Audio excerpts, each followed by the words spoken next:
On the evening of New Year's Day 2008, in the quiet streets of Midges, Costa, southern Spain, 15-year-old Amy Fitzpatrick left her friend's home with the usual ease of a teenage girl walking a familiar route.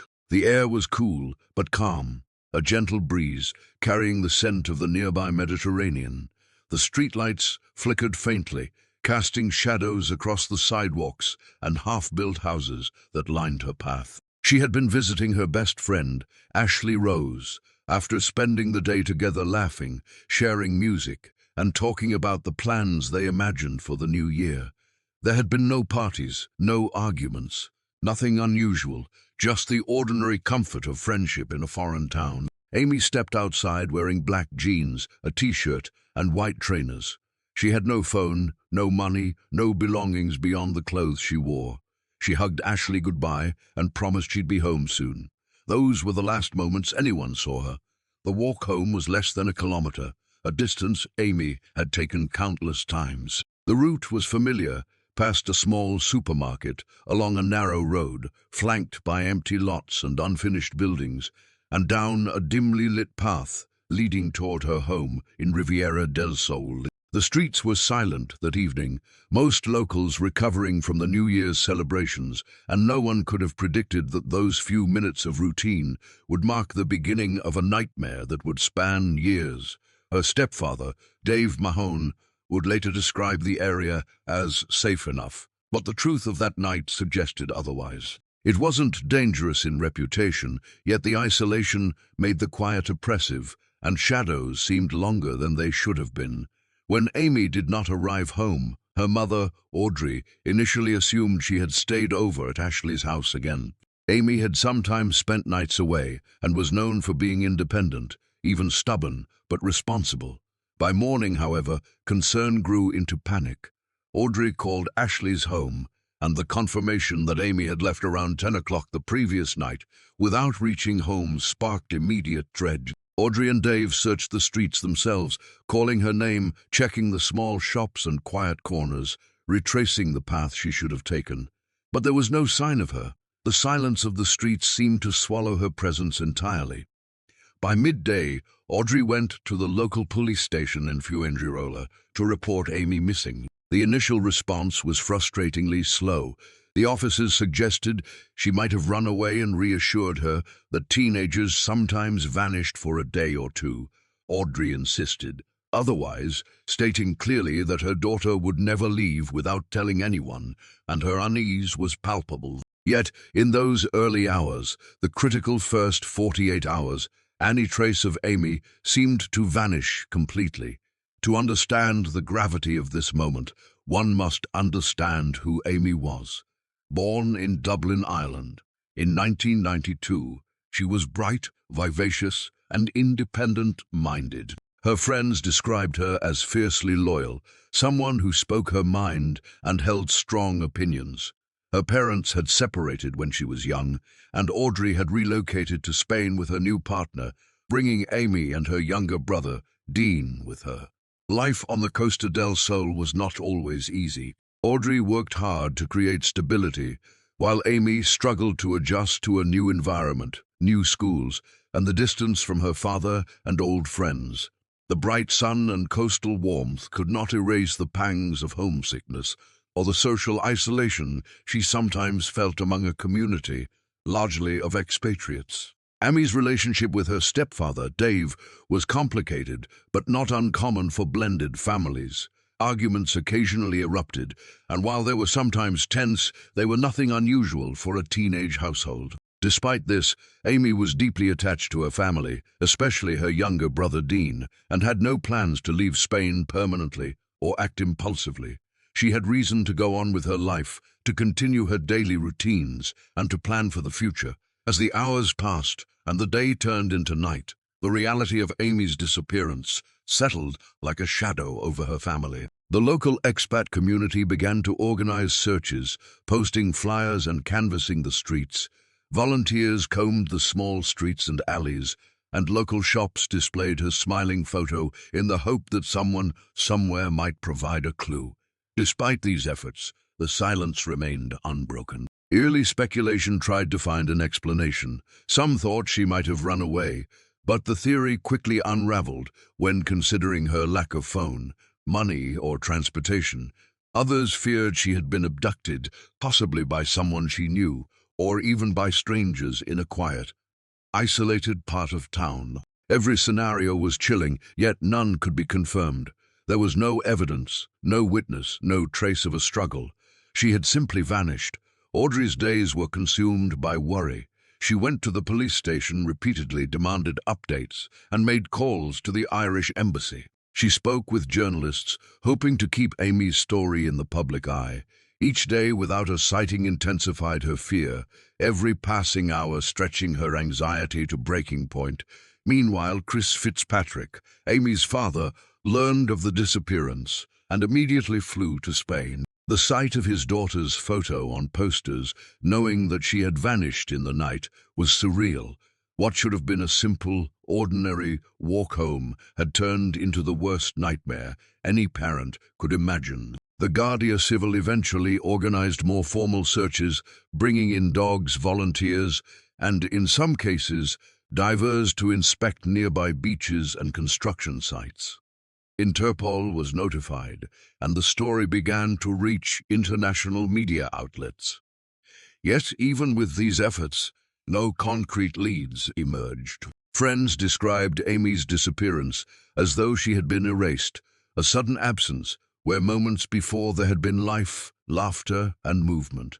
Ashley Rose would later recall how empty the streets felt without her friend, how impossible it seemed to reconcile her lost memories with the unknown fate that had befallen Amy. As investigators reconstructed the timeline, the mystery deepened. Amy left Ashley's home around 10 o'clock. By 10 minutes later, she should have been home, but the 10 minutes of that walk seemed to have swallowed her whole. Her stepfather went to bed, believing she might be with friends, while Audrey searched frantically. No one else could account for her whereabouts. No one saw her, and the critical first hours passed with no evidence to guide the investigation. The emotional toll on her family was immense.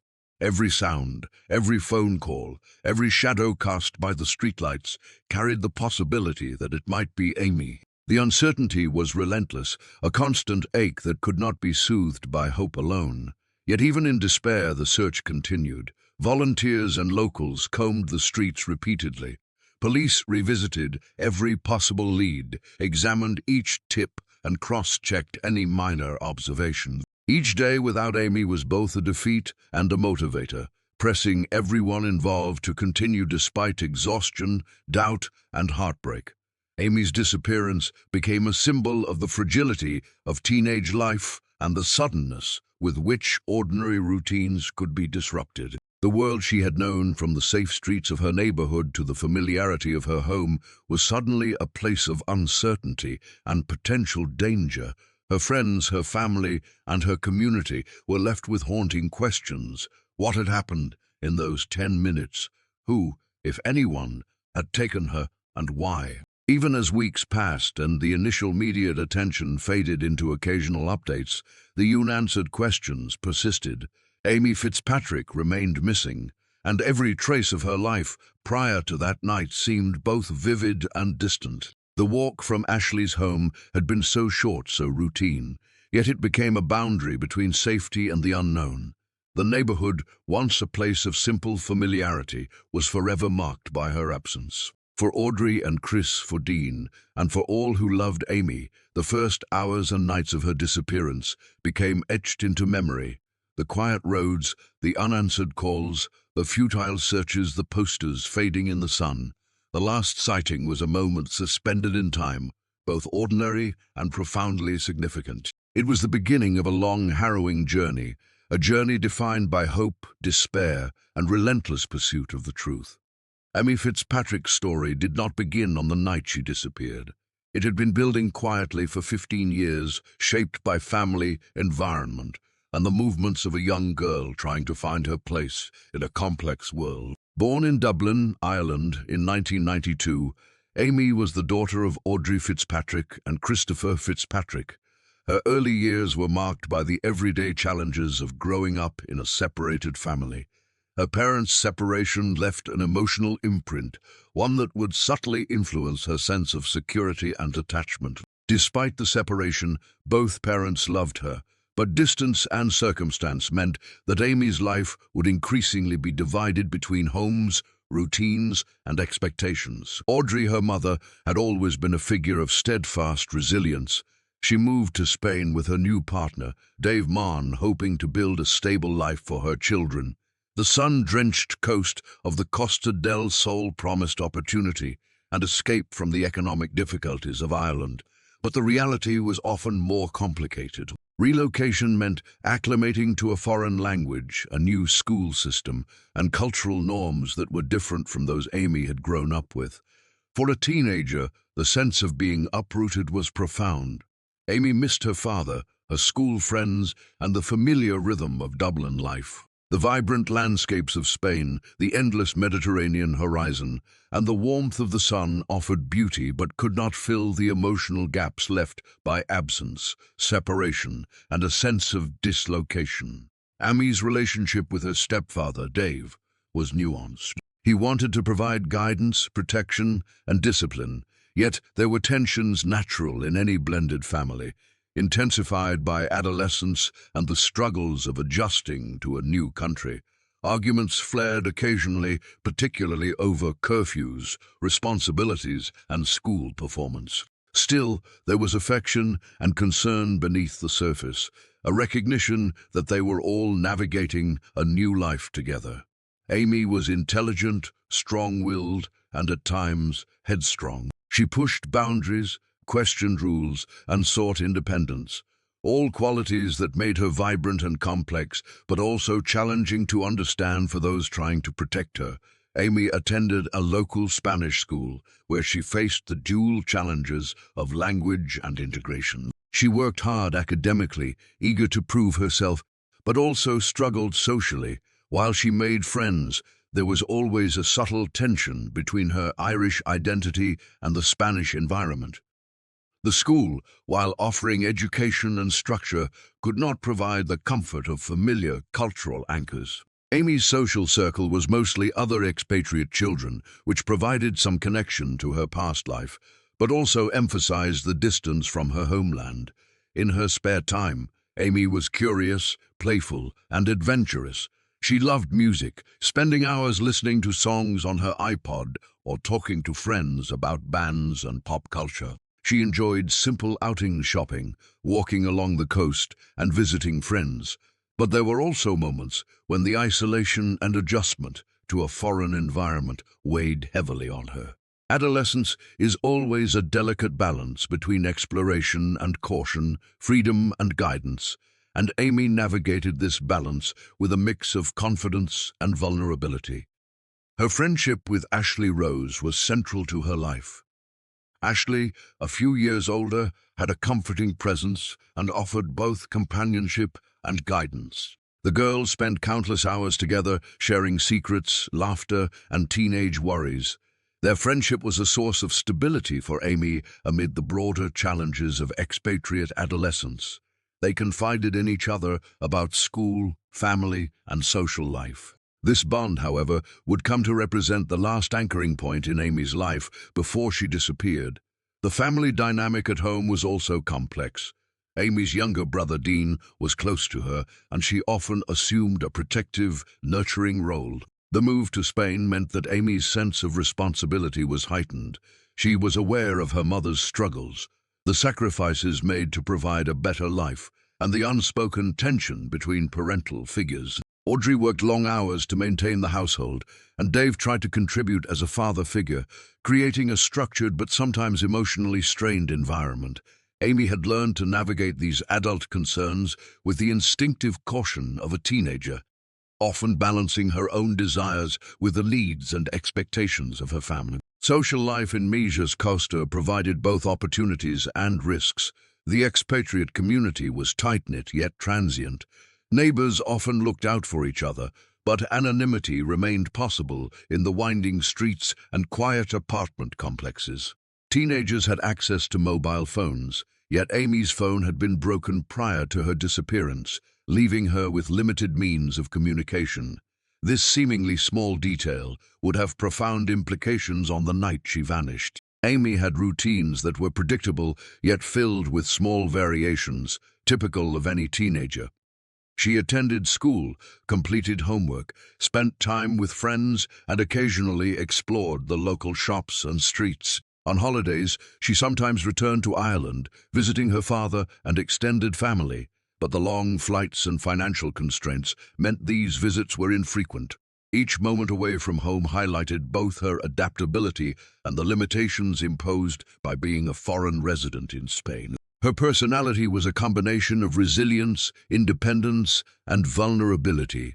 Friends described her as warm and thoughtful, often taking time to listen, but also capable of sudden bursts of defiance or frustration. She had dreams, like most teenagers, of traveling, pursuing higher education, and finding a place where she could feel entirely at home. Her aspirations were grounded but imbued with the hopefulness typical of youth. Amy's family environment, combined with her social and cultural context, created a life full of contrasts, stability interspersed with tension, routine alongside unpredictability, familiarity tempered by foreignness. These elements framed the events leading up to her disappearance and shaped the investigative narrative that would follow. The sense of dislocation, independence, and adolescent curiosity played a subtle yet significant role in the mystery that enveloped her vanishing. In the days before she disappeared, Amy had spent time with friends, attended local shops, and engaged in the rhythms of everyday life. She did not exhibit signs of planning to run away or any immediate distress that would suggest she might leave voluntarily. Her parents noticed no unusual behavior, no indications of impending danger. From the outside, her life appeared normal, even mundane, a pattern that would later emphasize the shock and confusion surrounding her disappearance. The environment around her home was another crucial factor. Mijas Costa's streets were quiet at night, bordered by unfinished buildings, empty plots, and winding roads. While generally safe, the geography allowed for moments of isolation, moments where a person could encounter someone unknown without immediate witnesses. This context, combined with her independence and her short walk home on New Year's night, created conditions that would make her disappearance possible, yet mystifying. Even before the fateful night, the combination of Amy's youth, her curiosity, her independence, and the unique challenges of living in a foreign country shaped her experiences. She was navigating the universal dilemmas of adolescence, amplified by the specific pressures of relocation, blended family dynamics, and social adaptation. Her relationships with family, friends, and her community were supportive but layered with the complexities typical of teenagers. As the days passed leading up to her disappearance, Amy's life continued in its predictable yet fragile patterns. She visited friends, engaged in schoolwork, and participated in family routines. Her sense of belonging in Mijas Costa was partial but genuine. She had connections, obligations, and a rhythm of life that kept her grounded. Yet, the interplay of adolescence, independence, and environmental factors created vulnerabilities that would become tragically apparent on that quiet walk home. Understanding Amy's life before her disappearance is essential to appreciating the emotional gravity of the case. She was a girl caught between two worlds, the familiar Irish home she loved but could not fully inhabit, and the Spanish coastal life that offered opportunity, but also isolation. Her personality, her relationships, and her environment all converged to create a context in which her disappearance could occur, yet left no obvious explanation, no clue as to why she vanished so completely. When Amy Fitzpatrick failed to return home that quiet January night, the first hours were filled with disbelief, frustration, and a growing sense of dread.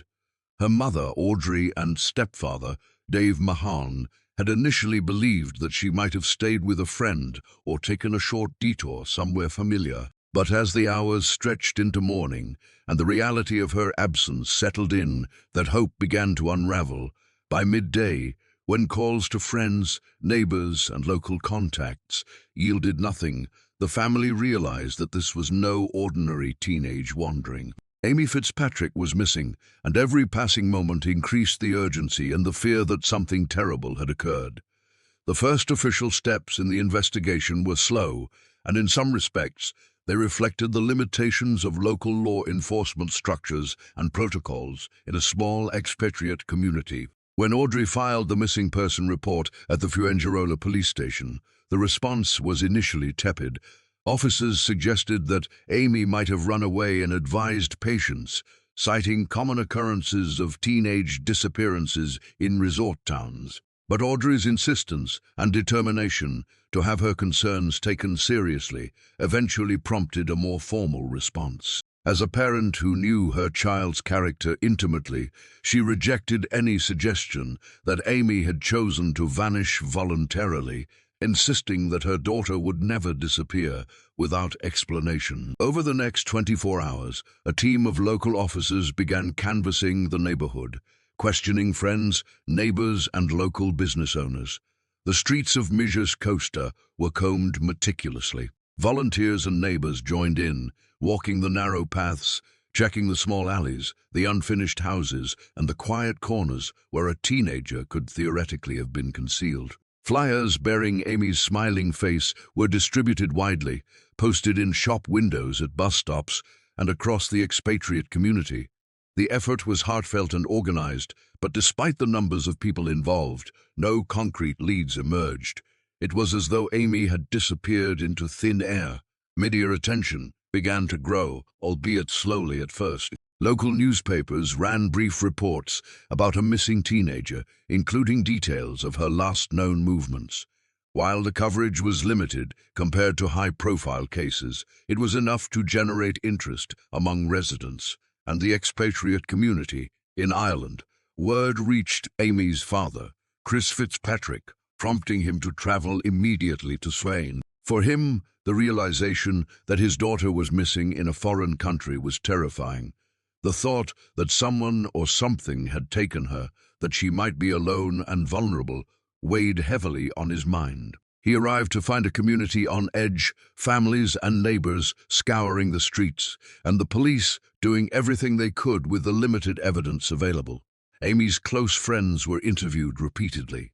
Ashley Rose, the last person known to see her, recounted the details of their evening together, the music, the conversation, the laughter, and the simple walk home. Every statement was analyzed carefully, every timeline reconstructed. Investigators sought to confirm the exact time she left, her route, and whether anyone else might have seen her along the way. Despite these efforts, no new witnesses came forward. The routine walk that Amy had taken countless times now became a focal point of tension and mystery. Each step she had taken that night became a critical part of the puzzle, every silent street and darkened path a potential clue that might never be recovered. The local police initially faced challenges due to jurisdiction and resources. While the Guardia Civil was experienced in routine missing person cases, the complexity of an international family and expatriate community added layers of difficulty. Interpreters were needed to communicate effectively, and cultural misunderstandings sometimes slowed the flow of information. Yet, the officers assigned to the case showed diligence, interviewing anyone with even the smallest connection to Amy. They checked local taxis, public transportation records, and nearby coastal areas. They followed up on every tip, no matter how minor, attempting to trace Amy's last movements. Volunteers and neighbors also organized searches. Early mornings saw groups of expatriates, friends, and strangers walking the streets and the nearby beaches. Drones and search dogs were deployed, scanning areas that human eyes could not cover. The mountainous terrain surrounding Mijas Costa, the cliffs overlooking the Mediterranean, and the winding roads were all explored. The combination of human effort and local knowledge was extensive, but no physical trace of Amy could be found. Every house, alleyway, and public space was examined, but the trail remained cold.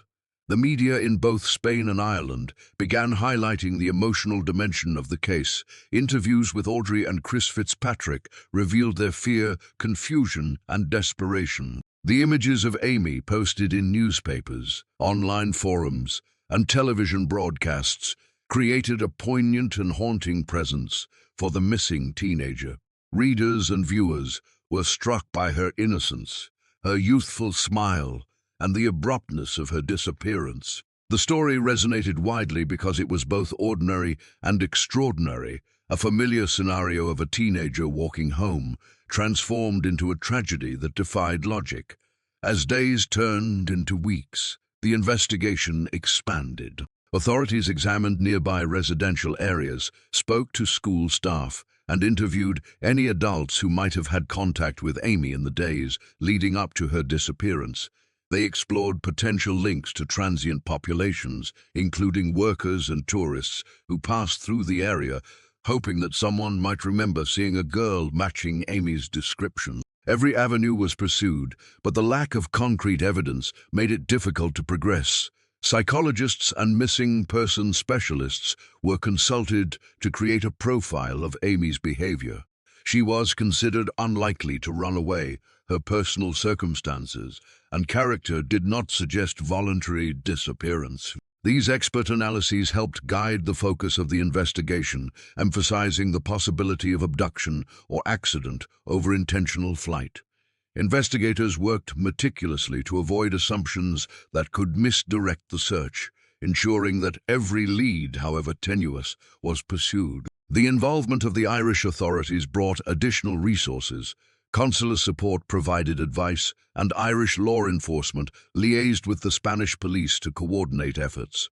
Interpol issued notices to alert other countries, ensuring that if Amy had been moved beyond local borders, she could potentially be traced. International collaboration introduced new layers of complexity, but also offered hope that broader expertise might yield answers where local searches could not. Community support remained a vital component. Neighbors, friends, and volunteers organized vigils and search parties, offering assistance and solidarity. Candlelight ceremonies became a way to maintain hope, to draw attention to the case, and to demonstrate that Amy's absence had not been forgotten. The visibility of these efforts reinforced the emotional stakes for the family and kept pressure on authorities to continue rigorous investigation. Despite extensive searches and public appeals, weeks passed with no confirmed sightings, no recovered belongings, and no tangible clues. The absence of evidence intensified the mystery and left the family and investigators grappling with uncertainty. Each passing day compounded anxiety, and the relentless lack of answers tested both emotional resilience and the endurance of the search. Early theories emerged in the media and among the public. Some suggested accidental death, a fall along the cliffs, drowning along the coast, or a traffic incident. Others feared more sinister possibilities: abduction, predation, or human trafficking. Each hypothesis was examined by authorities, but the evidence remained insufficient to confirm any scenario. The psychological toll on both investigators and family was immense, compounded by the challenge of managing public attention, media speculation, and the expectations of a community desperate for answers. Amy's friends and peers were also profoundly affected. Ashley, Rose, and other classmates experienced a blend of grief, guilt, and confusion. They replayed every interaction, searching for signs they might have missed, wondering if a detail overlooked could explain her disappearance. The communal sense of shock underscored the reality that Amy's vanishing was not only a family tragedy, but a shared trauma within the expatriate and local community. In the weeks following her disappearance, local authorities undertook exhaustive measures to reconstruct Amy's last known movements. They traced every potential interaction, spoke with neighbors, taxi drivers, shopkeepers, and anyone who might have seen a girl leaving Ashley's home that night. The streets were mapped meticulously, every step of her known path analyzed, and potential escape routes or areas of vulnerability examined. Each day's findings, however, returned to the same cold conclusion: Amy had vanished without trace. The emotional strain on Audrey Fitzpatrick was unimaginable. She organized media campaigns, press conferences, and appeals for witnesses, all while maintaining hope that her daughter might be found. Her pleas were heartfelt, resonating with the public and reinforcing the urgency of the search. Yet, as the days turned into weeks, hope became tinged with fear, and fear became a constant companion. By mid-January, the case had reached a point of intense public interest. Irish newspapers covered it extensively. Television programs broadcast appeals, and the internet carried stories that spread awareness globally. International attention brought additional scrutiny, potential leads, and the possibility of connecting with broader networks of information. Investigators reviewed local CCTV footage, flight records, and even small details of daily life, hoping that anything might indicate Amy's direction or fate. Even with these efforts, the search revealed nothing conclusive. The quiet streets, the familiar route, and the unremarkable surroundings now seemed sinister in retrospect. The very ordinariness of the situation, the walk home from a friend's house on a clear, calm night, underscored the incomprehensibility of Amy's disappearance. It highlighted the terrifying reality that sometimes ordinary life can be disrupted in ways that leave no immediate explanation. Weeks passed, then months. Each day became a test of endurance for the family. The investigators and the community flyers faded in the sun, and media attention waned slightly, yet the search persisted. Volunteers continued combing beaches, paths, and construction areas, driven by loyalty, concern, and a refusal to let Amy Fitzpatrick become a forgotten face. Each step, each search, each unanswered call added to the sense of urgency and grief. The early investigation laid the foundation for what would become one of the most haunting unsolved cases in Europe. The meticulous reconstruction of movements, interviews with friends and neighbors, and exhaustive searches underscored both the determination to find Amy and the frustration of encountering complete silence. Every lead, every tip, and every witness was followed. Yet the puzzle remained unsolved. As the weeks passed after Amy Fitzpatrick's disappearance, the quiet streets of Mijers Costa transformed into a place of tension, grief, and relentless scrutiny. Her absence, initially a local concern, began to attract broader attention, spreading across Ireland, Spain, and eventually to international media outlets. The extraordinary circumstances surrounding a teenage girl vanishing on a routine walk home captured the public imagination, and reporters, cameras, and journalists descended on the Costa del Sol to document every aspect of the case. Amy's face, once familiar only to family, friends, and neighbors, became a symbol of hope, fear, and heartbreak across multiple countries. For her mother, Audrey Fitzpatrick, the media's involvement was both a blessing and a curse. On one hand, the coverage amplified the urgency of the search and helped keep Amy's story in the public consciousness. On the other hand, it subjected her family to constant scrutiny, invasive questioning, and the relentless pressure of appearing composed while facing the unimaginable. Their teenage daughter had disappeared without explanation. Every press interview, every camera lens focused on them, served as a reminder of what had been lost. Audrey's days became consumed with managing media requests, coordinating with police, and ensuring that the search for her daughter did not fade from public attention. Amy's father, Chris Fitzpatrick, arrived in Spain within days of hearing the news, determined to contribute to the search and support his family. His presence highlighted both the familial fractures caused by distance and the unbreakable bond of parental love. Chris and Audrey worked tirelessly to coordinate with local authorities, search volunteers, and the Irish embassy, ensuring that every possible resource was mobilized. The challenge of operating in a foreign country, navigating language barriers, cultural differences, and bureaucratic obstacles added layers of difficulty to an already overwhelming situation. The media's attention intensified as reporters highlighted the contrast between Amy's ordinary life and the extraordinary circumstances of her disappearance. Headlines described the idyllic coastal town disrupted by a vanished teenager, juxtaposing the sun-soaked beaches with the dark mystery of an unaccounted for child. Interviews with friends revealed Amy as vibrant, intelligent, and independent-minded, a girl whose daily routines should have ensured her safety. Each story humanized her, making the public acutely aware of the emotional stakes. Viewers and readers were drawn into the unfolding narrative, compelled to imagine themselves in the shoes of her family, friends, and neighbors. Social media, still in its nascent stages in 2008, began to play a significant role. Forums and online communities dedicated to missing persons carried details of Amy's case, photographs, and appeals for information. Messages of support poured in from strangers across the globe, blending hope with anxiety, creating a network of virtual solidarity that spanned continents. People posted about sightings, shared news stories, and speculated on potential scenarios. While much of the information was unverified, the online engagement ensured that Amy Fitzpatrick's story reached beyond the limits of traditional media and local authorities, generating a level of public pressure unprecedented in the region. Local authorities, in turn, felt the weight of this public scrutiny. Every lead, no matter how minor, had to be investigated, verified, and documented.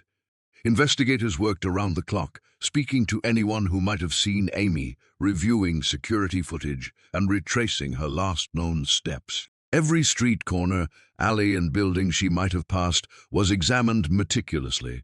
The pressure to produce results was immense, and the frustration of working in a context where physical evidence was scarce weighed heavily on the officers involved. Each day without progress was a day of mounting tension, not just for the family, but for the community and the investigators themselves. Amy's friends were interviewed repeatedly, not only by local authorities, but also by media outlets.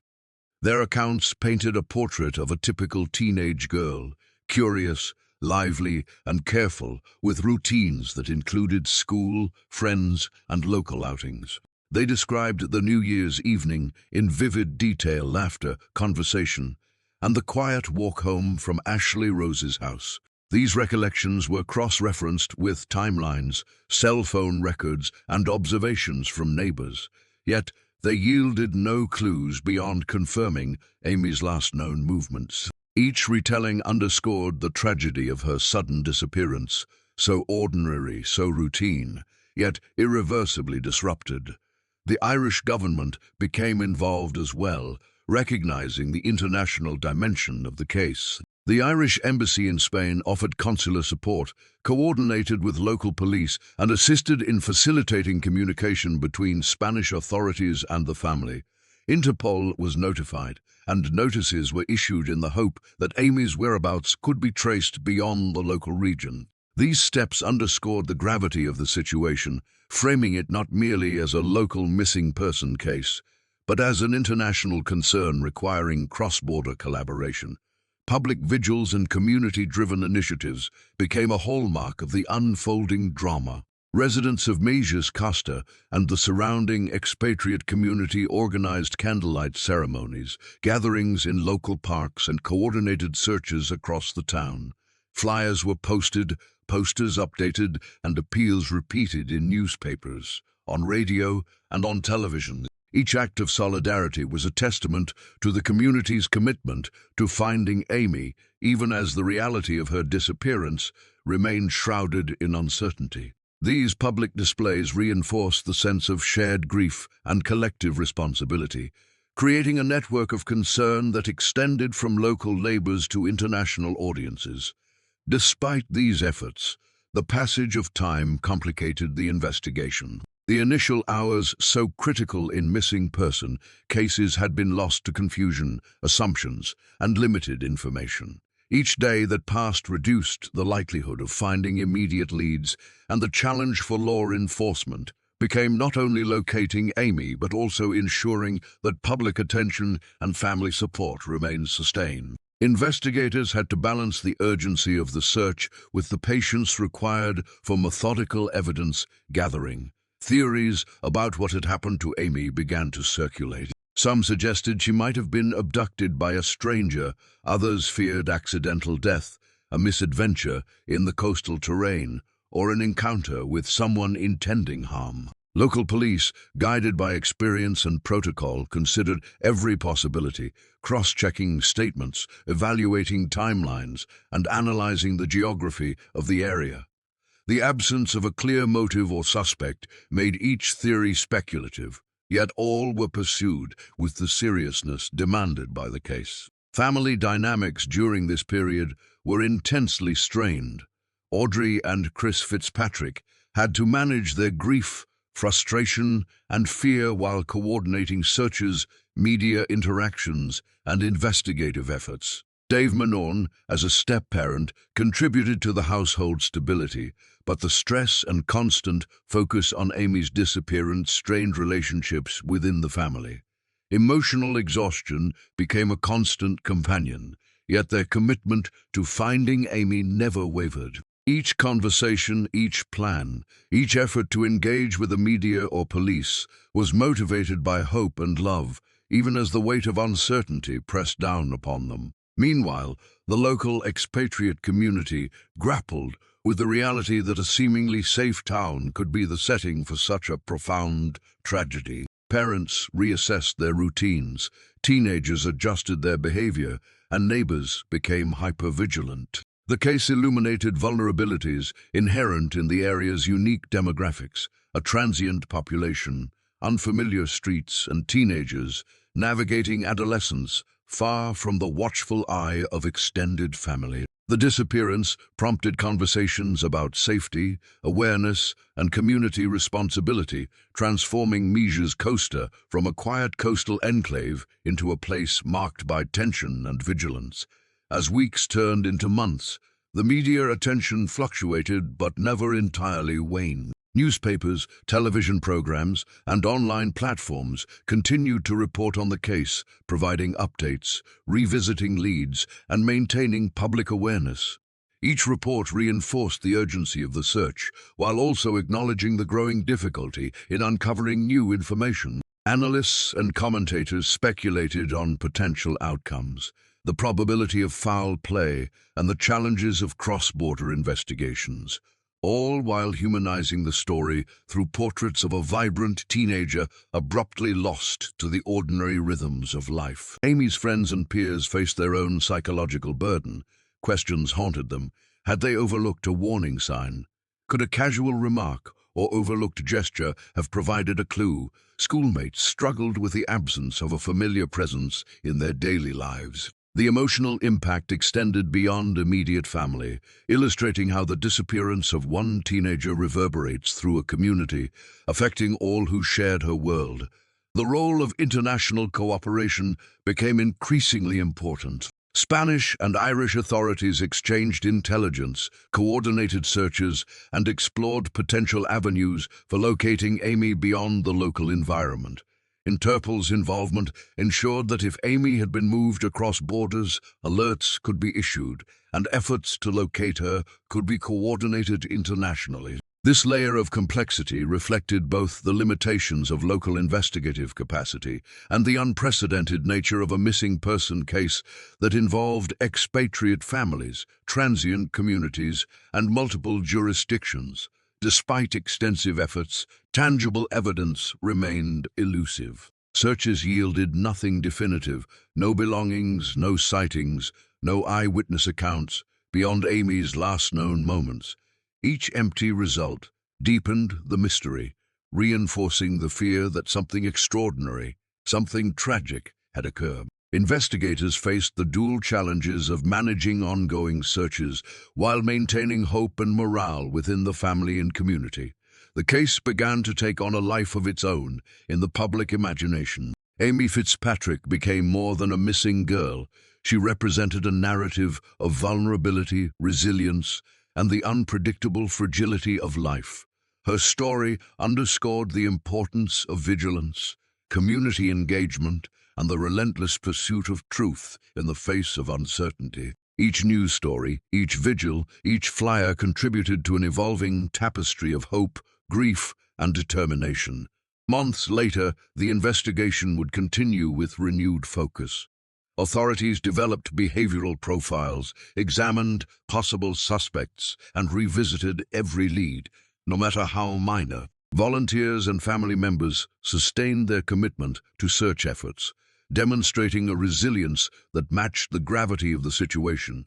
The emotional intensity of the case remained high, but the foundation for long-term investigation had been established. The early weeks of media attention, international involvement, and community engagement laid the groundwork for the enduring effort to uncover what had happened to Amy Fitzpatrick. As the initial wave of media coverage stabilized and the urgency of the first searches gave way to methodical investigation, the disappearance of Amy Fitzpatrick entered a new and more complex phase. Authorities in Spain, coordinated with Irish officials, intensified their efforts to trace her movements, seeking tangible evidence that could explain the abrupt and inexplicable nature of her vanishing. By this stage, it was clear that the ordinary explanations, a brief walk gone awry, a spontaneous visit to a friend, were insufficient to account for her continued absence. Investigators expanded their search radius beyond Mijas Costa, analyzing every potential route Amy might have taken in the hours before her disappearance. They reviewed CCTV footage from local businesses, transportation hubs, and nearby streets. Surveillance tapes from shops, bus stations, and even small kiosks along the coastal road were meticulously examined. Every image was scrutinized for a glimpse of a teenage girl in a red jacket, someone carrying her distinctive backpack, or any unusual activity that might indicate foul play. Each frame became a piece of a puzzle that refused to assemble neatly. Forensic teams were brought in to examine areas of potential interest, the streets, the beaches, and the nearby cliffs. Specialists looked for signs of struggle, discarded personal belongings, or footprints that could lead them to Amy. Despite their expertise, the search yielded frustratingly little. The environment, though familiar to locals, contained numerous paths, uneven terrain, and areas where evidence could be easily obscured by wind, sand, or natural decay. The lack of physical traces became one of the most frustrating aspects of the investigation, leaving authorities to rely on witness accounts, tips, and indirect evidence. Meanwhile, the family continued to provide crucial support, not only through advocacy, but also through detailed accounts of Amy's personality, habits, and routines. Audrey Fitzpatrick, in particular, worked tirelessly to assist investigators by documenting Amy's daily activities, her social circles, and the minutiae of her behavior in the weeks leading up to her disappearance. Chris Fitzpatrick collaborated with local authorities, offering insights into her routines in Ireland, potential contacts, and any personal issues that could have influenced her movements. This cooperation was instrumental in guiding investigators to consider all plausible scenarios. The community's involvement remained intense. Volunteers continued to search beaches, alleyways, and abandoned buildings, often in challenging weather conditions. Local expatriates, motivated by concern and empathy, formed search parties, coordinated night watches, and distributed updated flyers with Amy's photograph. Social media forums were actively monitored, with members sharing tips, reviewing possible sightings, and debating the merits of various leads. Though much of this information proved inconclusive, the sheer volume of engagement underscored the communal effort to locate a missing teenager and reinforced the family's belief that Amy had not been forgotten. As the investigation progressed, authorities began exploring potential leads that had initially seemed minor. Witness statements were re-examined and inconsistencies were scrutinized for overlooked clues.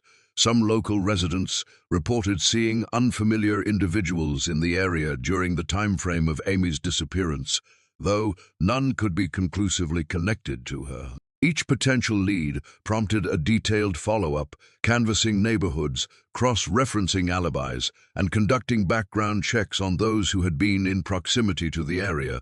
The effort required exhaustive coordination and considerable patience, testing the limits of available resources. Investigators also considered the possibility of abduction. Behavioral experts provided profiles of likely perpetrators, exploring the dynamics of opportunistic versus premeditated criminal acts. This aspect of the investigation introduced both urgency and complexity. Authorities had to weigh every possibility, a crime of opportunity versus a planned act, a stranger versus someone known to Amy, or even scenarios involving coercion or abduction by transient individuals passing through the area. The uncertainty of motive complicated every decision and prolonged the investigative process, but specialists emphasized the importance of considering all potential scenarios to ensure no lead was prematurely dismissed. In addition to physical searches, forensic analysis extended to digital avenues. Investigators examined Amy's mobile phone records, social media accounts, and any possible electronic communications that could provide insight into her last contacts or potential intentions. Unfortunately, her phone had been out of service at the time, limiting the usefulness of these avenues. Still, the scrutiny reflected the evolving nature of investigative methods, incorporating technology to trace patterns that might otherwise remain invisible. Every detailed timestamps, call logs, and even minor electronic footprints was analyzed to construct a timeline of her final hours. Family coping strategies became a parallel narrative, illustrating the emotional toll of uncertainty. Audrey and Chris balanced hope with despair, participating in daily searches, engaging with media, and offering public appeals while managing the intense anxiety that accompanied each passing day. Sleep was scarce, meals irregular, and every minor development sparked emotional upheaval. The psychological strain was compounded by external pressures: journalists seeking interviews, community members looking for reassurance, and authorities requesting continuous cooperation. The family's resilience became both a lifeline and a source of inspiration for others following the case. One particularly challenging aspect of the investigation involved rumors and false leads. Well-meaning but misinformed tips often created dead ends, forcing investigators to verify every claim meticulously. Local residents reported sightings of girls matching Amy's description at train stations, beaches, and shopping areas, but none could be substantiated. While frustrating, these episodes underscored the necessity of thoroughness and the difficulty of distinguishing credible leads from coincidental observations. Authorities learned that managing information effectively while maintaining public confidence was as critical as the physical search for Amy herself. International agencies continued to provide support. Interpol issued alerts, coordinated with other law enforcement bodies across Europe, and monitored potential connections to missing person networks. Irish authorities offered guidance and maintained diplomatic channels to ensure the flow of information. This cooperation expanded the investigative reach, allowing authorities to consider scenarios that went beyond the immediate geography of Midge's Costa. Each lead, no matter how distant, was evaluated for its relevance and potential to provide insight into Amy's fate. Over time, the investigation incorporated psychological insights aimed at understanding Amy's behavior and vulnerabilities. Specialists highlighted her independence, her trust in familiar people, and her tendency to explore her environment cautiously. These traits suggested that any voluntary departure would have been carefully planned, yet nothing indicated that she had prepared to leave or intended to avoid her family. Behavioral analyses, therefore, supported the hypothesis of abduction or accidental misadventure, reinforcing the need for continued forensic scrutiny and community vigilance. The local police also worked to coordinate searches in less obvious areas: wooded plots, partially constructed buildings, and coastal cliffs. Drones were deployed to examine inaccessible locations, and search dogs were used to detect potential scent trails. These operations were painstakingly slow, yet they reflected the dedication of investigators determined to leave no stone unturned. Even as weeks and months passed, the systematic approach to exploring the environment highlighted both the thoroughness of the investigation and the complexity of uncovering clues in a landscape where so much could be hidden or altered by natural forces. Social support for the family played a critical role. Volunteers not only searched but also offered emotional reinforcement. Local community members provided meals, shelter during overnight searches, and companionship to Audrey and Chris, easing some of the burden while keeping the search alive. Support groups for parents of missing children reached out, offering advice and solidarity, creating a network of guidance and empathy that extended far beyond Mijas Costa. The combined emotional and practical support helped sustain the family through periods of intense despair and uncertainty. Despite exhaustive efforts, tangible progress remained elusive. Weeks turned into months, each day characterized by incremental discoveries, routine verification of leads, and painstakingly slow progress toward understanding what had happened. Each minor insight, an unconfirmed sighting, a suspicious individual passing through the area, required resources and analysis but ultimately failed to yield definitive answers. The persistent absence of evidence underscored the complexity and enduring nature of the case. By the end of this phase of the investigation, Amy Fitzpatrick's disappearance had become emblematic of the challenges inherent in missing person cases. Ordinary lives disrupted, ordinary routines rendered perilous, and ordinary environments transformed into arenas of uncertainty. The convergence of family dynamics, community involvement, international attention, and meticulous forensic effort painted a portrait of a case that was as emotionally charged as it was technically demanding. Months had passed since Amy Fitzpatrick's disappearance, and the case had settled into a challenging phase where meticulous investigation was critical and hope mingled uneasily with despair. Investigators were acutely aware that time was both an enemy and a teacher. The longer Amy remained missing, the more difficult it became to recover physical evidence. Yet the passage of time allowed patterns, witness statements, and behavioral profiles to be analyzed with greater depth. It was in this period that forensic expertise, behavioral analysis, and technological innovation became central to the effort to uncover the truth. Spanish and Irish authorities worked tirelessly, coordinating their efforts and pooling resources. Every possible investigative technique was employed. Crime scene specialists revisited the streets, paths, and neighborhoods Amy was known to frequent. They retraced her steps along the coastal roads, examining areas that had been overlooked in initial searches. Soil samples were analyzed for signs of disturbance, vegetation was examined for traces of fabric or hair, and construction sites were combed with renewed attention. Despite the initial emptiness of the search, forensic specialists remained committed to uncovering any fragment of evidence that might have been missed. Technological advances offered new opportunities. CCTV systems, though initially limited, were re-examined using enhanced video analysis techniques. Security footage was digitally stabilized and enlarged, and investigators scrutinized every frame for unusual behavior, unfamiliar faces, or anomalies in the environment. Even brief glimpses of individuals in the background of recordings were traced and cross-referenced with local and international databases. Each discovery, no matter how minute, provided potential avenues for further investigation. One of the most critical breakthroughs during this period involved the analysis of witness statements. Investigators revisited friends, neighbors, and anyone who had interacted with Amy in the days preceding her disappearance. Subtle discrepancies and overlooked details were examined with forensic interviewing techniques, enabling authorities to reconstruct a more precise timeline. This included the final hours Amy spent with her friend Ashley Rose, the precise route she took home, and interactions with adults or teenagers along the way.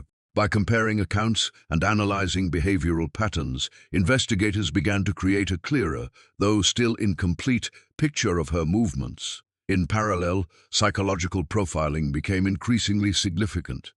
Behavioral experts worked to understand both Amy's own potential decisions and the mindset of a potential perpetrator.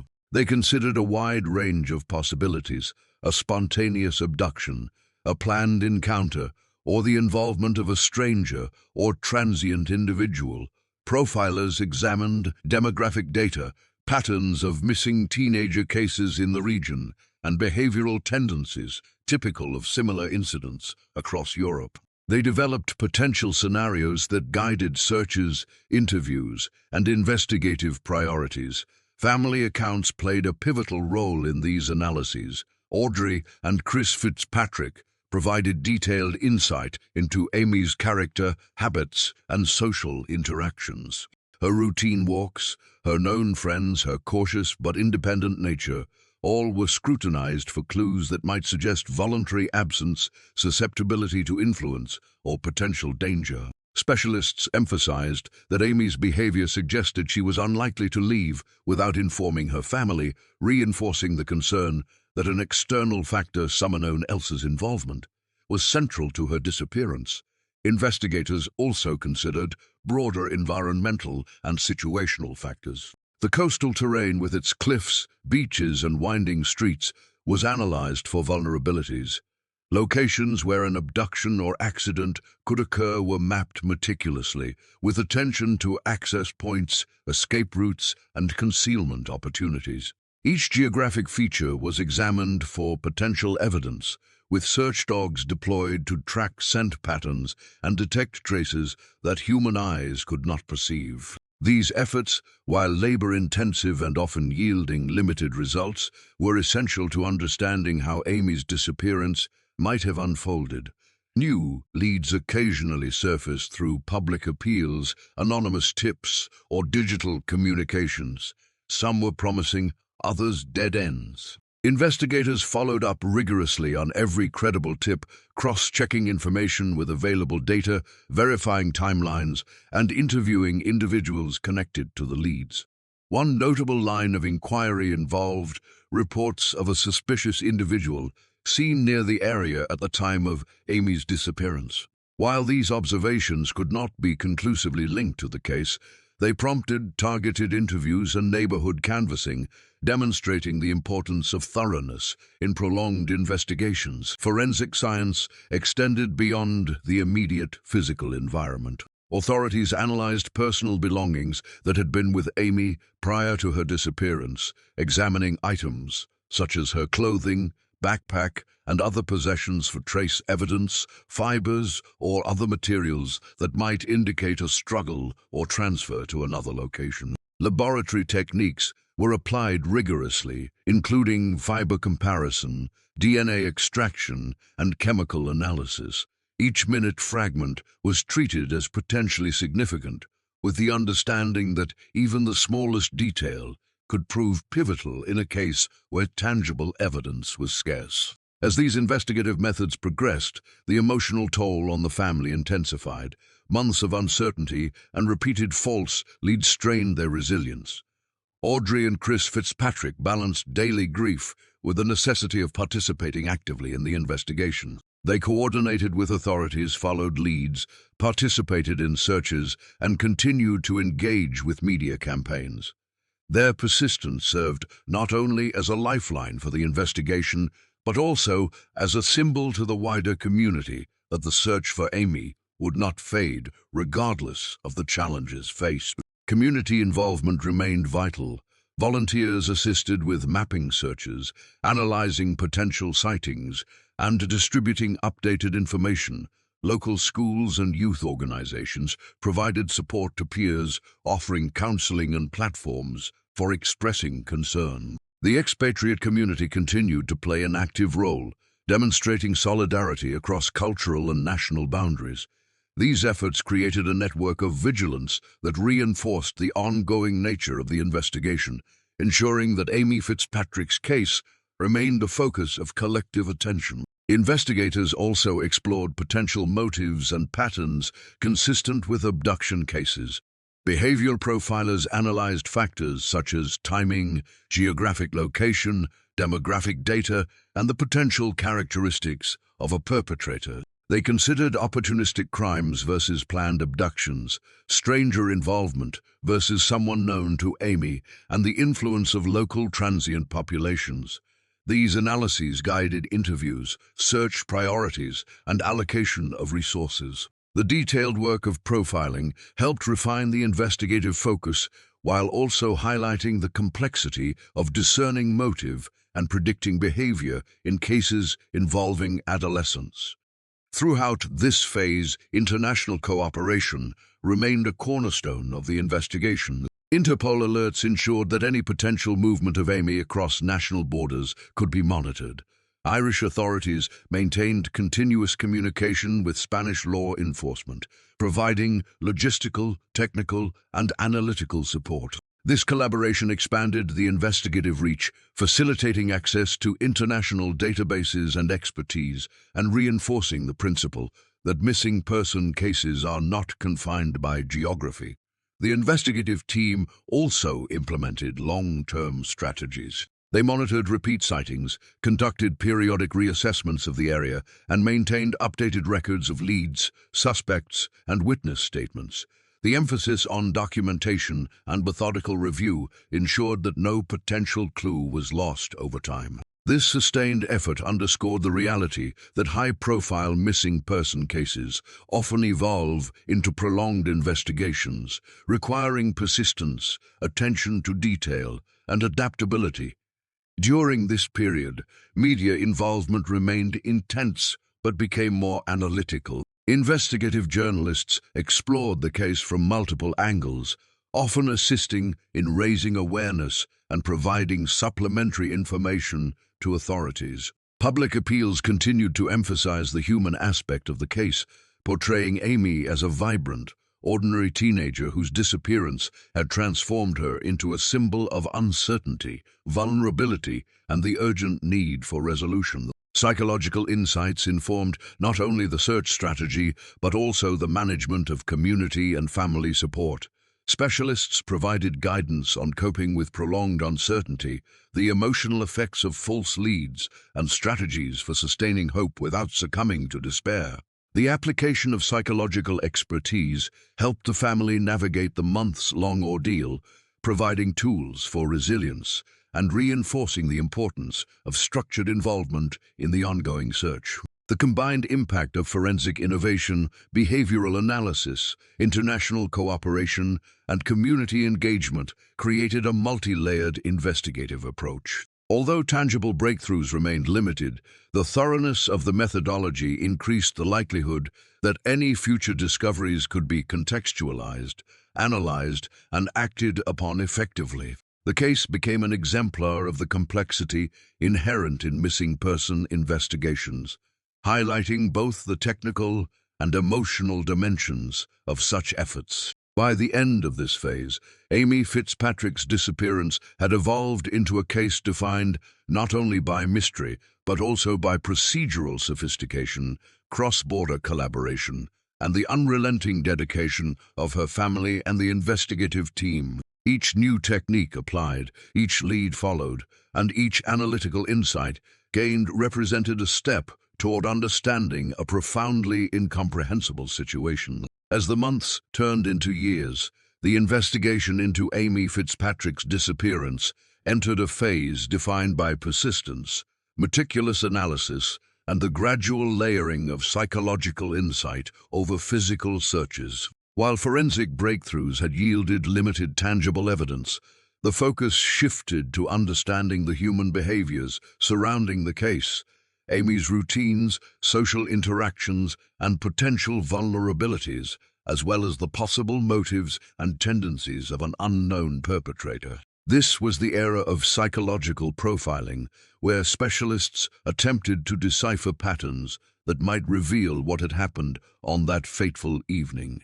Investigators began by examining Amy herself with unprecedented depth. Behavioral psychologists reconstructed her personality based on interviews with her family, friends, teachers, and neighbors.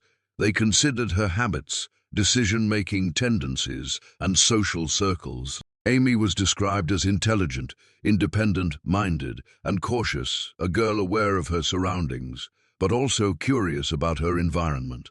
These traits suggested she would be unlikely to willingly walk away from her family or agree to accompany a stranger without coercion. Such analysis reinforced the prevailing theory that her disappearance involved external intervention rather than voluntary absence.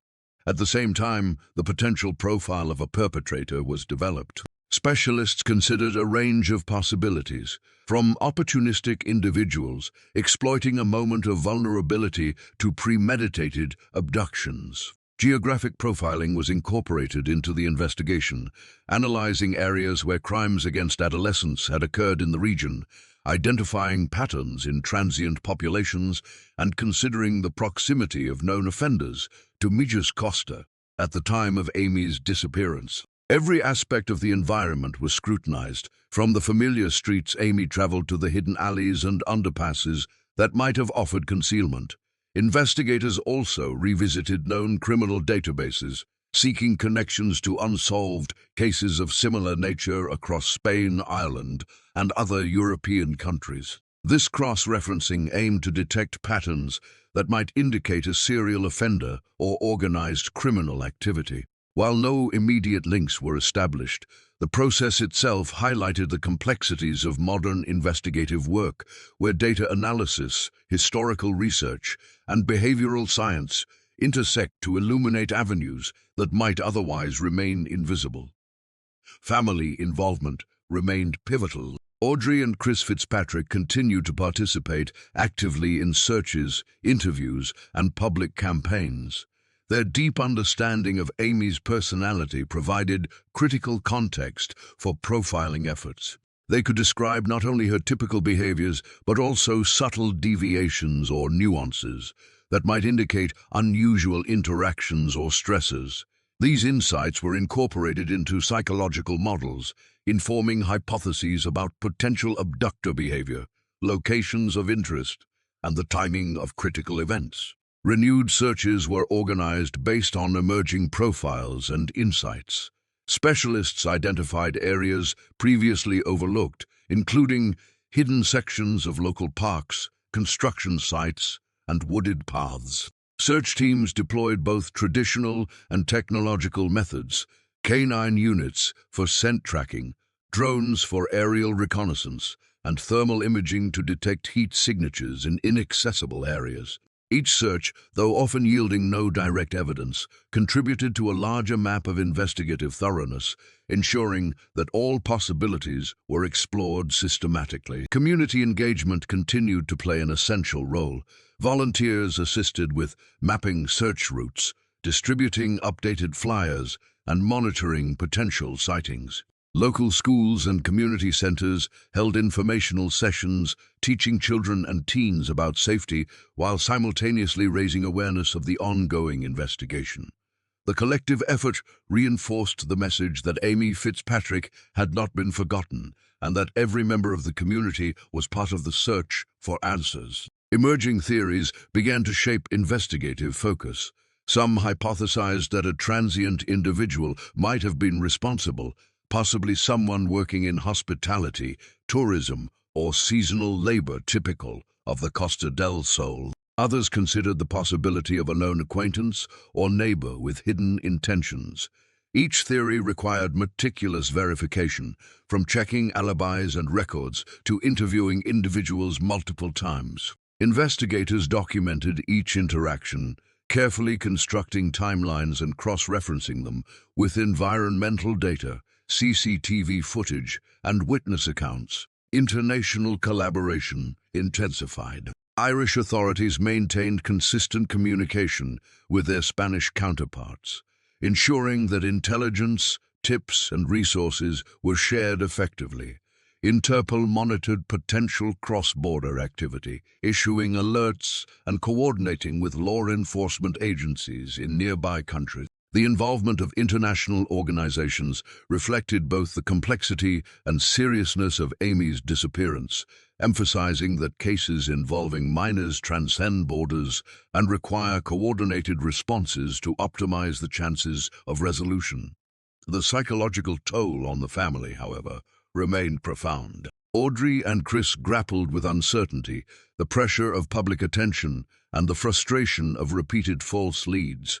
Every anonymous tip and unverified sighting brought a mixture of hope and despair, while the constant media presence demanded composure in moments of profound grief. Counseling and peer support networks became essential, offering strategies to cope with stress and maintain focus on constructive actions. The family's endurance was a testament to the emotional resilience required in prolonged missing person investigations. Behavioral specialists also began to consider the environmental psychology of the area surrounding Mijas Costa. They evaluated the influence of the physical landscape on the disappearance, including isolated paths, poorly lit streets, and secluded beach areas that could be exploited for abduction or concealment. They studied patterns of pedestrian traffic, local customs, and social behaviors that might intersect with criminal opportunity. This ecological perspective complemented traditional profiling, creating a multidimensional understanding of the circumstances in which Amy vanished. Investigators revisited previous witness accounts with fresh scrutiny. People who had initially seemed peripheral were re-interviewed, as experts noted that subtle details, gestures, pauses, or inconsistencies might provide significant clues when evaluated in conjunction with behavioral profiling. The process was painstaking. Every minor observation had to be recorded, analyzed, and compared with other accounts.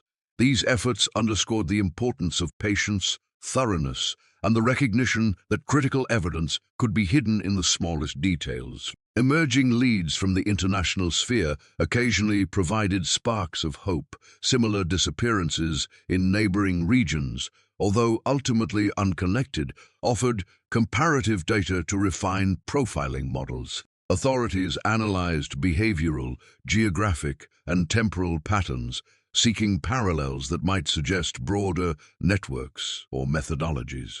Even when leads proved unrelated, the investigative process became more sophisticated, demonstrating the adaptability of law enforcement in responding to ambiguous and complex cases. Public awareness campaigns persisted.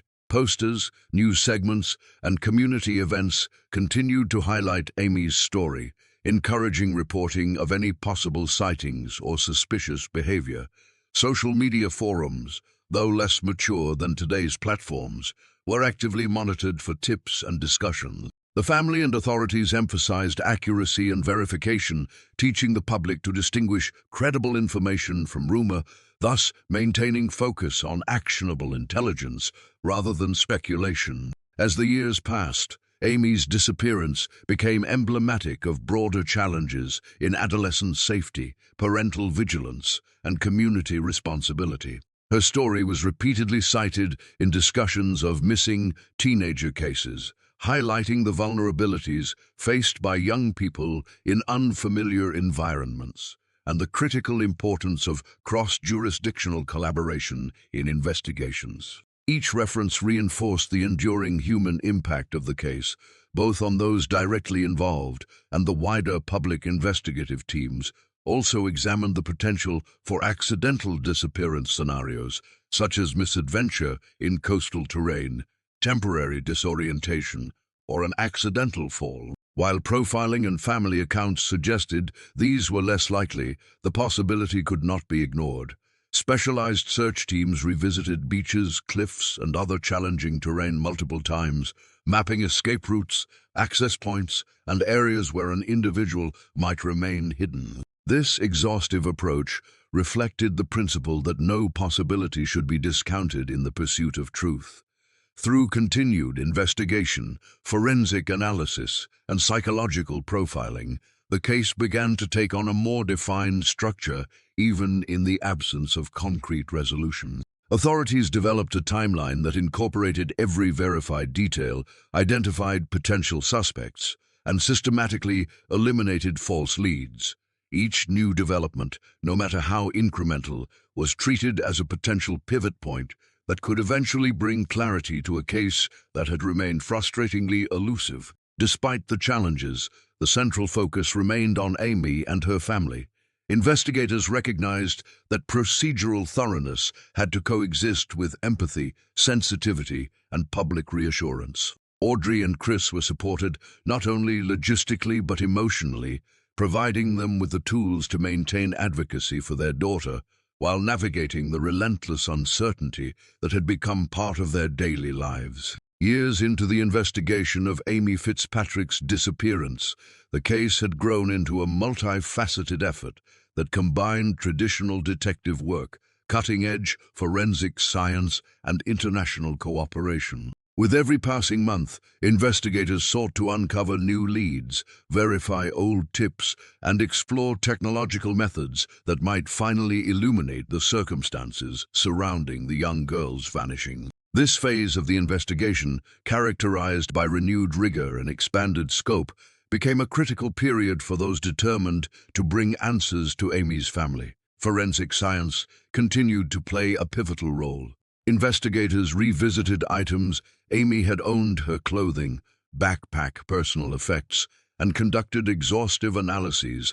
Fiber examination, trace material analysis, and DNA testing were performed repeatedly, using updated techniques that had advanced since the initial searches. While the original searches had yielded few tangible clues, improvements in laboratory methods allowed for more sensitive detection of biological traces that might have been previously overlooked. Each test was approached with meticulous attention, as even the smallest fragment of evidence could represent a breakthrough. Simultaneously, geographic profiling was refined. Specialists mapped every location Amy had visited in the days and hours before her disappearance, integrating spatial data, witness accounts, and environmental observations. This helped identify potential hotspots for investigative focus, areas where a suspect could have encountered her, locations that provided concealment, and escape routes that might have been exploited. Investigators also considered the behavior of local populations and transient individuals, studying patterns in pedestrian traffic, tourist movements, and seasonal labor trends that could intersect with the time and location of Amy's disappearance. Renewed search operations were organized systematically. Local law enforcement, supported by volunteers and specialized search teams, conducted comprehensive sweeps of both urban and remote areas. Beaches, cliffs, parks, and construction sites were examined with canine units, drones, and thermal imaging devices.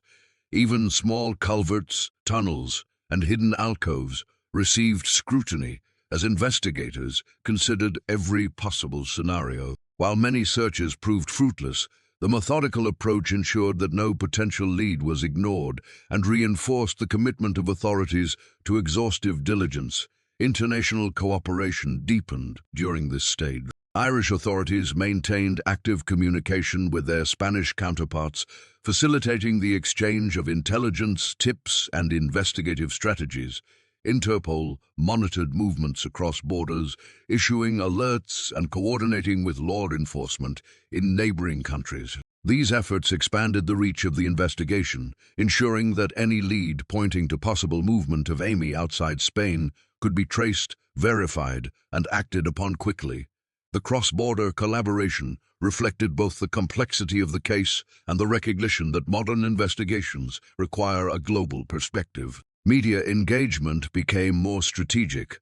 Authorities and the Fitzpatrick family worked to ensure that public attention remained focused on actionable intelligence rather than speculation. Press conferences, televised interviews, and carefully coordinated social media campaigns provided accurate information to the public, requested assistance in verifying potential sightings, and highlighted the ongoing nature of the search. Journalists, when cooperative, played a constructive role, helping to maintain awareness while respecting the family's emotional and psychological needs. During this period, psychological profiling was integrated more intensively with investigative strategy. Experts developed refined models of potential offender behavior, considering both opportunistic abductions and premeditated acts. Profiles were cross-referenced with known criminal histories, environmental patterns, and temporal considerations. This analysis informed search strategies, interview techniques, and the prioritization of leads, creating a methodical approach grounded in behavioral science. Forensic breakthroughs although limited, provided critical insights. Advances in DNA extraction techniques allowed investigators to re-examine previously analyzed items with more precision. Trace materials, previously considered inconclusive, were subjected to high-resolution testing to detect even the most minute particles. This meticulous work underscored the principle that in prolonged investigations, the evolution of technology can breathe new life into cases once considered stagnant. Renewed attention was also given to witness accounts. Individuals who had been interviewed in the early days of the investigation were re-engaged with updated questioning techniques. Investigators sought to uncover subtle details that might have been missed, clarify inconsistencies, and detect potential leads through behavioral cues. Even seemingly minor recollections, an unfamiliar vehicle, a shadowy figure, or a moment of hesitation in a response were recorded and analyzed, forming a growing database of contextual information. Community involvement remained vital. Volunteers continued to assist in searches, distribute updated flyers, and monitor areas of interest. Local schools, youth organizations, and community centers maintained awareness campaigns emphasizing safety while encouraging vigilance. This sustained engagement not only supported the investigative process, but also reinforced the public's understanding of the ongoing nature of the case and the importance of continued reporting of potential leads. Investigators explored technological avenues beyond traditional forensics. Mobile phone triangulation, though limited by Amy's phone being inactive, was supplemented with analysis of public communication networks, social media activity, and internet forums where information about missing persons was shared. Investigators sought patterns that could suggest sightings, connections, or potential suspect behavior. Each digital trace was carefully examined, though the volume of data required patience, precision, and sophisticated filtering methods to isolate relevant information. Family involvement remained central. Audrey and Chris Fitzpatrick provided invaluable guidance, clarifying details of Amy's habits, preferences, and social interactions. Their continued advocacy ensured that investigative focus remained aligned with the personal realities of Amy's life. They participated in searches, public appeals, and coordination with authorities, balancing the emotional strain of uncertainty with the necessity of proactive engagement. Their resilience and dedication became a stabilizing factor for both the community and the investigative teams. The case also inspired broader discussions about adolescent safety and missing person protocols. Amy's disappearance became a case study in how local authorities, international agencies, and families can collaborate effectively. Investigators documented the procedures, challenges, and strategies employed, both to guide ongoing work and to inform responses to future incidents. These lessons highlighted the importance of timely action, the integration of behavioral and forensic science, and the critical role of sustained public engagement. Emerging theories were constantly tested and refined. Specialists explored scenarios involving opportunistic abduction, accidental misadventure, or involvement of individuals within Amy's social circle. Each possibility was rigorously evaluated, with investigative resources allocated accordingly. Interviews were repeated, alibis were checked, and environmental reconstructions were performed to simulate potential sequences of events. This iterative process ensured that the investigation remained dynamic, adapting to new insights while maintaining methodological rigor. Despite years of effort, the investigation faced the persistent challenge of sparse, tangible evidence. Every new lead required verification, yet many proved inconclusive. Investigators emphasized that the absence of immediate results did not equate to failure. Rather, it reflected the inherent complexity of missing person, cases where time, environment, and human behavior intersect unpredictably. Patience, persistence, and adaptability became guiding principles for the ongoing effort. As the investigation into Amy Fitzpatrick's disappearance continued into its later stages, The case had evolved into a complex, multi-layered pursuit involving forensic advancements, behavioral insights, community engagement, and international coordination. While the passage of time had complicated the recovery of direct evidence, it had also allowed authorities to develop more sophisticated investigative strategies, revisit previous leads with fresh perspectives, and deploy emerging technology to re-examine details that had been overlooked in the early stages. The case had transformed from immediate urgency to methodical persistence, each step measured and calculated in the hope of uncovering the truth. Renewed forensic efforts became a central focus. Investigators revisited all items previously collected, including Amy's clothing, personal belongings, and items found near her last known location. With advances in DNA technology, forensic scientists applied more sensitive techniques capable of detecting minute traces of biological material. Fiber analysis, chemical residue testing, and microscopic examinations were repeated with the understanding that even the smallest fragment could provide insight into her disappearance. Laboratories collaborated internationally, bringing in specialists from Ireland, the United Kingdom, and other European countries, ensuring that every possible expertise was applied to the evidence. Behavioral profiling continued to guide the investigation. Experts analyzed Amy's routines, her social interactions, and her patterns of movement to determine the likelihood of various scenarios.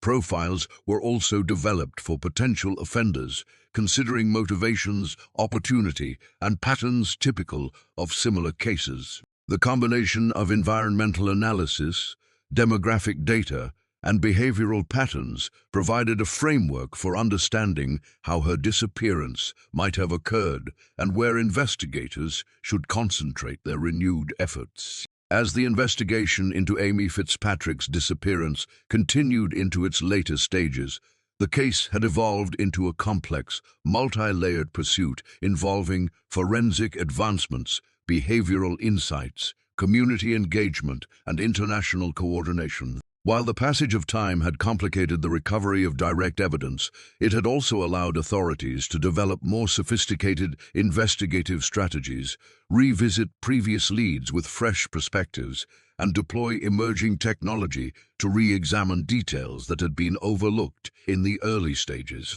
The case had transformed from immediate urgency to methodical persistence, each step measured and calculated in the hope of uncovering the truth. The community remained a critical pillar of support.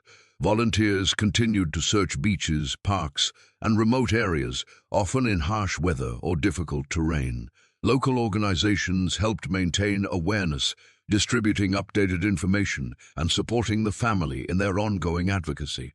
The cohesion of the community reinforced the message that Amy Fitzpatrick had not been forgotten, that each effort mattered, and that persistence, both official and voluntary, was essential in maintaining momentum in a case where leads were scarce. Authorities also revisited witness statements with renewed rigor. Early interviews were re-examined using refined questioning techniques designed to uncover subtle details previously missed. Investigators cross-referenced statements for inconsistencies, patterns, or correlations with other evidence. Even small observations, a fleeting sighting, a moment of hesitation, or an unusual event were analyzed in depth. This process, though painstaking, was crucial for reconstructing the timeline of Amy's final hours and identifying potential suspects or locations for further investigation. International cooperation continued to expand. Irish authorities maintained close contact with Spanish law enforcement, sharing intelligence and resources. Interpol monitored possible movements across borders and coordinated with agencies in neighboring countries to track any potential leads. The global approach underscored the seriousness of the case and the recognition that modern missing person investigations often require collaboration across jurisdictions. Every tip or sighting that crossed national boundaries was treated with urgency, ensuring that no possibility was overlooked. Technological innovation also played a role in revitalizing the investigation.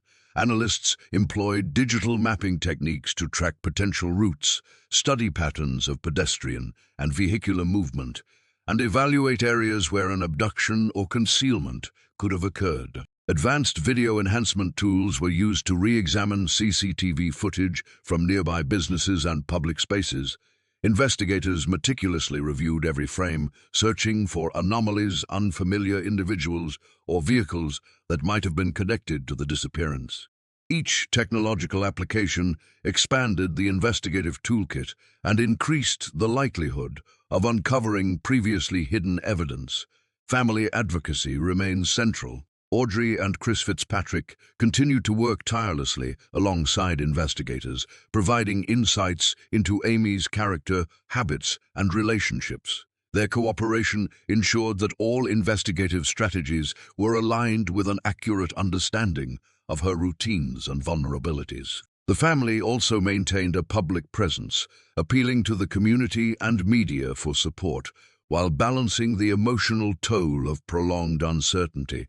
Their perseverance became a guiding force for both authorities and volunteers, reinforcing the urgency and importance of continued action. Investigators examined potential leads that had emerged over the years. Some involved individuals who had been in proximity to Amy's home or school, while others concerned strangers seen in the area around the time of her disappearance. Each lead was thoroughly vetted, with alibis checked, records verified, and interviews conducted multiple times. Even leads that proved ultimately unrelated contributed to a broader understanding of the social and environmental context of the case, informing ongoing search strategies and reinforcing the thoroughness of the investigative approach. Media engagement continued to play a dual role, keeping Amy's story in the public consciousness and assisting investigators by encouraging credible reporting of sightings or tips.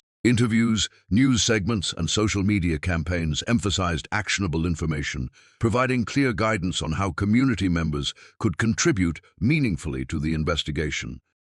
The family and authorities worked carefully to maintain balance, ensuring that media coverage supported the case rather than distracting from it. Behavioral specialists also contributed to long-term strategy. By analyzing patterns from other missing adolescent cases in Europe, they developed models predicting potential offender behavior, likely locations of concealment, and timelines that could guide search priorities. These predictive models, while not definitive, allowed investigators to allocate resources strategically, ensuring that searches and inquiries targeted areas and scenarios most consistent with behavioral likelihoods. The psychological impact on the family remained profound. Years of uncertainty, repeated false leads, and intermittent hope created a sustained emotional strain. Support networks, counseling, and peer groups provided critical assistance, helping Audrey and Chris maintain resilience. Their sustained engagement with the investigation was a testament to the human capacity for perseverance in the face of enduring adversity. Renewed searches also explored environmental features that had previously received less attention. Remote coastal areas, abandoned buildings, and forested paths were systematically examined using a combination of ground teams, drones, and specialized equipment. Investigators documented every finding meticulously, understanding that even the absence of evidence in a particular area could help narrow focus to more promising locations. This methodical approach reflected the principle that thoroughness and repetition are essential in cases with limited physical evidence. Over time, investigators recognized the importance of connecting the social, environmental, and forensic dimensions of the case. Interviews, technological analyses, and forensic testing were synthesized to create an integrated understanding of possible scenarios. Each element, Amy's known routines, potential offender behavior, environmental features, and witness observations, was considered in relation to the others, forming a comprehensive framework to guide ongoing investigative efforts. Despite the absence of direct resolution, the investigation maintained momentum. Authorities emphasized that the passage of time did not diminish the importance of leads or evidence, and that continued diligence was essential to eventual success. Every search, every interview, and every analytical review contributed incrementally to the collective knowledge surrounding Amy's disappearance. This iterative process was essential, ensuring that the case remained active, structured, and dynamic rather than stagnant or forgotten. By this stage, Amy Fitzpatrick's disappearance had become emblematic of both the challenges and commitments inherent in missing person investigations. It illustrated the necessity of combining forensic science, behavioral analysis, technological innovation, community engagement, and international cooperation to maintain a meaningful pursuit of answers. The case also highlighted the profound human dimension, the endurance, advocacy, and courage required by families confronted with uncertainty, and the essential role of community in supporting both investigation and hope. As the investigation into Amy Fitzpatrick's disappearance entered its 10th and final phase, the story had become both a tale of human endurance and a lesson in the complexities of missing person cases. Years of meticulous searches, forensic analyses, behavioral profiling, international cooperation, and relentless family advocacy had yielded no definitive resolution. Yet, the narrative of Amy's disappearance had transformed into a testament to persistence, hope, and the enduring impact of one young life interrupted by mystery. The final phase of the investigation emphasized reflection. Authorities reviewed the accumulated body of evidence, re-examined all forensic results, and considered every lead and witness statement. Specialists sought to identify patterns that might have been overlooked, inconsistencies that could provide clarity, and environmental or behavioral factors that might reveal the likely course of events. This reflective approach allowed the investigative team to consolidate decades of work into a coherent framework that could guide future action, even in the absence of concrete resolution. For Amy's family, reflection was deeply personal. Audrey and Chris Fitzpatrick had spent years balancing hope with the painful realities of uncertainty. Their advocacy, unwavering over time, ensured that Amy's case remained visible and active. Through public appearances, interviews, and campaigns, they not only supported the ongoing investigation, but also brought attention to the broader issues surrounding missing children, safety, education, and community responsibility. Each act of remembrance, each public appeal, and each collaborative effort reinforced the message that Amy had not been forgotten, and that answers were still sought. Investigators also reflected on the procedural lessons learned. The case highlighted the importance of cross-border coordination, the integration of behavioral science with traditional policing, and the need for adaptive strategies in response to evolving technology. Early oversights, such as limited CCTV coverage or incomplete canvassing, were considered within the context of the tools available at the time, while newer methods provided hope that previously inaccessible insights could now be uncovered. These lessons would not only inform Amy's ongoing investigation, but also serve as guidance for future missing person cases worldwide. Despite decades of scrutiny, the case remained unresolved, and the mystery of Amy Fitzpatrick's fate continued to provoke public curiosity, speculation, and concern. Authorities emphasized the need for continued vigilance, noting that any credible information, no matter how delayed, could provide a breakthrough. Media engagement remained carefully managed, balancing public interest with investigative priorities and the family's emotional needs. Each update, tip, or sighting report was considered in the context of both its potential and its limitations, reflecting the delicate balance between hope and realism.